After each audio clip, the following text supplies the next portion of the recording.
আজকে একটা শিরোনাম চমকে ওঠার মতো।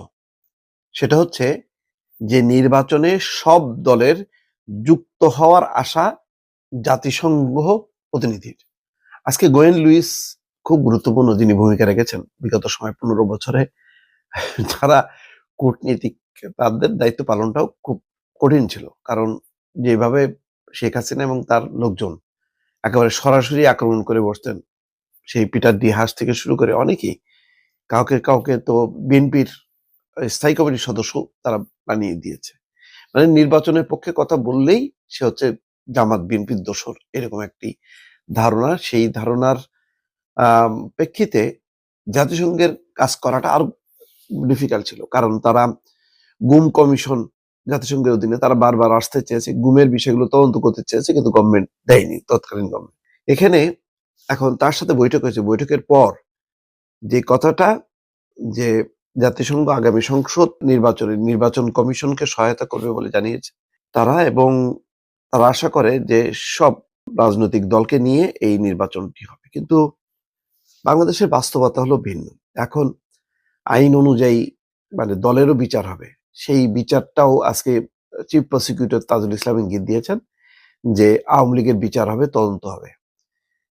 সেই দিকে যদি অগ্রসর হয় তাহলে এই নির্বাচনে গ্রহণযোগ্যতা পাবেন কিনা।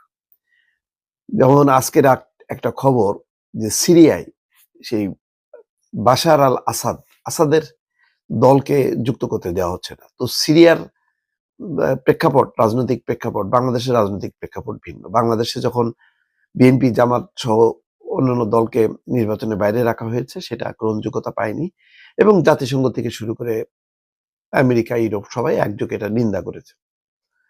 এখন সামনে যেই বিষয়টা যে অনেক নেতার বিচার চলছে, আওয়ামী লীগের অনেক নেতার বিচার চলছে। নেতার বিচার মানে তো দলের বিচার না, দল মানে নির্বাচনে নিষিদ্ধ মানে অংশ নিতে পারবে না সেরকম বিষয়টা না, কার্যক্রম নিষিদ্ধ করা হয়েছে, আবার বিচার পর্যন্ত। এখানে সরকারের যে ভাষ্যে দুই রকম কথা আছে। এখন আন্তর্জাতিক মহল যদি চাপাচাপি শুরু করে যে না, মানে ব্যক্তির বিচার করা যাবে, দলের বিচার করা যাবে না, জাতিসংঘ চাই সব দলকে নিয়ে নির্বাচন করতে, তখন কি হবে অবস্থানটা, সেটার উত্তর কি হবে?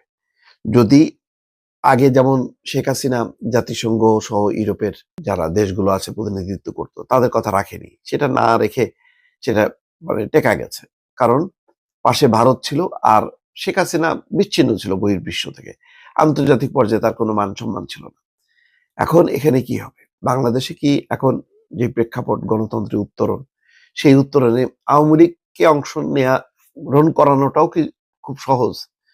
রিফাইন্ড আওয়ামী লীগও তো হয়নি। আওয়ামী লীগের নেতৃত্ব এখনো শেখ হাসিনার হাতেই আছে, এবং তারা নানাভাবে নানা যেই উস্কানি দিচ্ছে দেশে এবং বিদেশে, তাতে বিরোধী দলগুলো অর্থাৎ শেখ হাসিনার বাইরের দলগুলো কিন্তু ঐক্যবদ্ধ।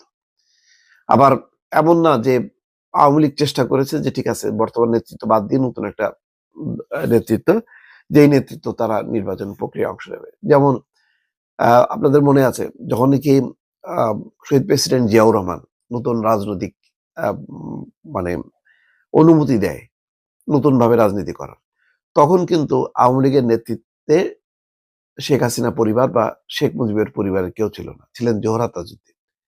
সেটা অনেকখানি গ্রহণযোগ্যতা ছিল। এখন সেই কাজটাও কিন্তু আওয়ামী লীগ করেনি।